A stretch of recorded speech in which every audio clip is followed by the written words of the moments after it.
Bine m-a regăsit! Răzbunare, răzbunare. Răzbunarea este a Domnului, spune Scriptura. De ce este a Domnului și de ce nu e bine să te răzbuni tu? De ce nu e bine să mă răzbun eu? De ce nu e bine să se răzbune nimeni? Vreau să spun că răzbunarea nu este a ta. Știi de ce? Dumnezeu a zis că răzbunarea e a Lui. Și de ce nu e a ta? Pentru că atunci când tu te răzbuni, tu distrugi bunurile lui Dumnezeu. Distrugi patrimoniul lui Dumnezeu. Tu nu ai capacitatea de a te răzbuna încât să distrugi sau să nimicești sau să faci rău doar răului. Dintr-un om. Se presupune că un om a făcut anumite lucruri și tu vrei să te răzbuni. Dacă tu te răzbuni, tu nu ai capacitatea să separi binele de rău, tu consideri că tot ce este în el este rău și astfel când tu te răzbuni, tu distrugi patrimoniul lui Dumnezeu. Tu distrugi răul împreună cu binele. Un om pe care tu te răzbuni este patrimoniul lui Dumnezeu. Cum îți permiți tu să te răzbuni pe el? Tu răzbunându-te și neavând capacitatea să deosebești binele de rău, să le separi, neavând darul să le separi, în momentul respectiv tu distrugi și binele. Spune, lăsați-le să crească împreună, ca nu cumva smulgând neghina să smulgi și grâul care este patrimoniul lui Dumnezeu. Când David a avut la mână pe Saul, l-a prins în vreo peșteră de prin vreo stâncă pe undeva și l-a avut la îndemână. Oamenii din jurul lui i-au spus: Domnul dă astăzi pe vrăjmașul tău în mâinile tale, David. A venit cu citate din Biblie. Și David a spus: cum să pun eu mâna pe unsul Domnului? Cine sunt eu să pun mâna și să mă răzbun pe patrimoniul lui Dumnezeu care este unsul Domnului? De ce nu trebuie să te răzbuni tu? Pentru că și Dumnezeu, când se răzbună, separă în timp, cu răbdare. Atât de bine separă răul de bine, încât atunci când El se răzbună și nimicește, nicio fărâmă din bunul Lui, din patrimoniul Lui, din binele acela nu este distrus. El se răzbună în asemenea mod încât separă, curăță și dă să fie nimicit, dă să fie omorât, dă să fie ars, dă să fie orice ai vrea să spui, numai și numai răul. Dumnezeu nu judecă în vederea condamnării, ci El judecă în vederea salvării. Dacă un om care a făcut un păcat fugea în cetatea de scăpare, Dumnezeu, prin oamenii puși de El acolo, analiza în vederea salvării ce putem găsi ca să-l salvăm.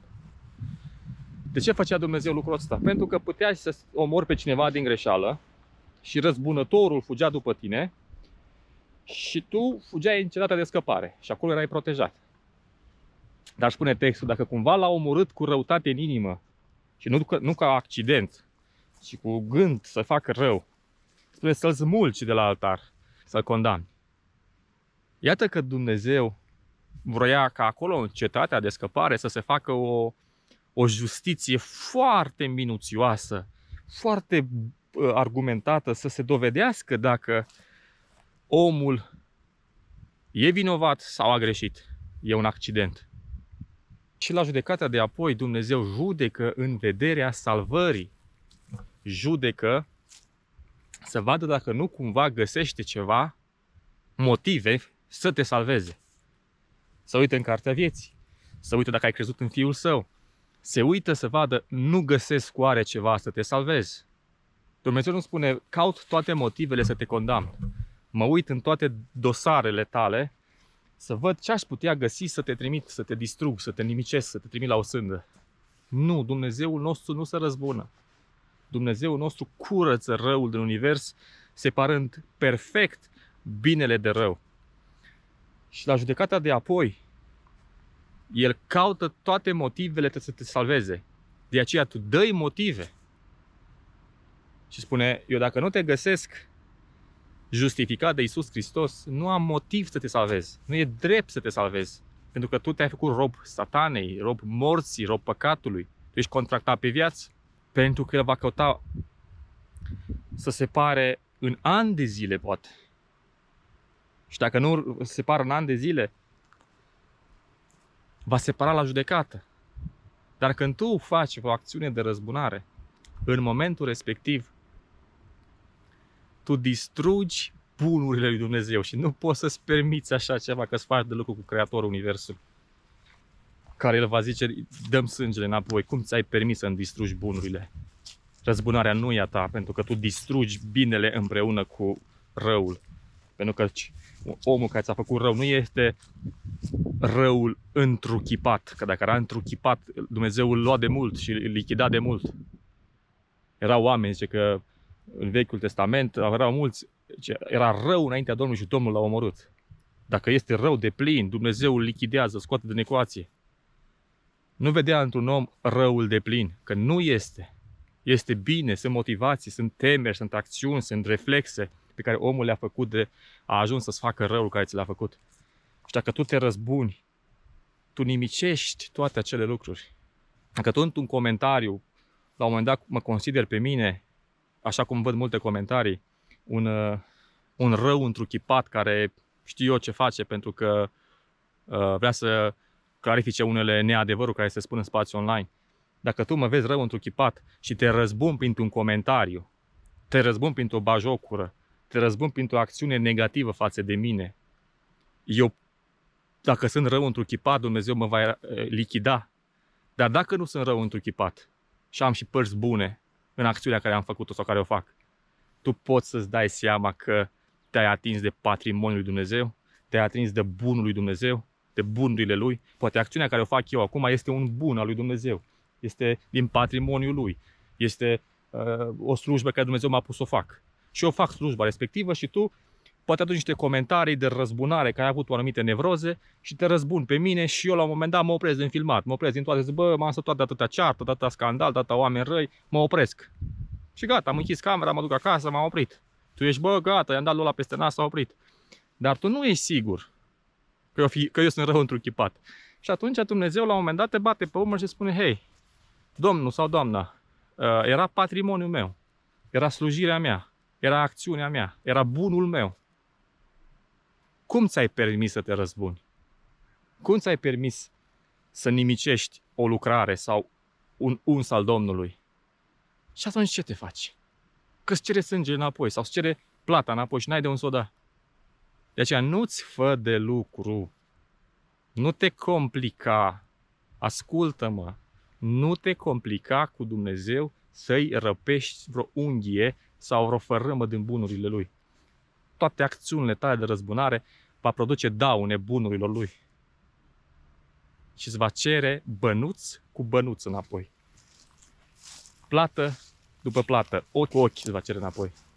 Fii ca David. Și spune, nu e treaba mea să mă răzbun. Toți în jurul tău se răzbună. Toate filmele au o singură temă principală. Răzbunarea răului care li s-a făcut într-un mod cât mai profesionist. Dacă s-a reușit ca scenariu sau știu eu ce să se concluzioneze cu răzbunarea cea mai perfectă, cea mai desăvârșită, cea mai bine pusă la punct, e un scenariu bine făcut. Observi că principala acțiune în tot scenariul este cum să fie răzbunarea perfectă, cum să fie răsunătoare. Acesta este Duhul care e pregnant în lume. Cum să-ți croiești cea mai bună răzbunare. Și din păcate, eu spun din experiență, creștinii și în special pocăiții au cea mai feroce răzbunare.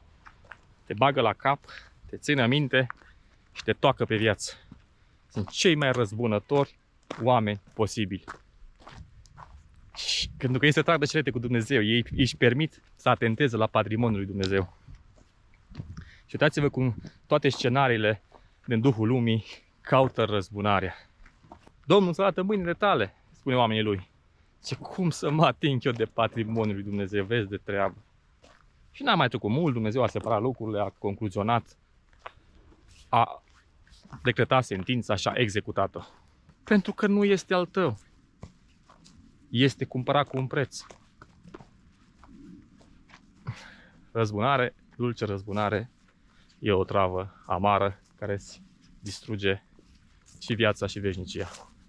Fii un om de pace și lasă răzbunarea jos.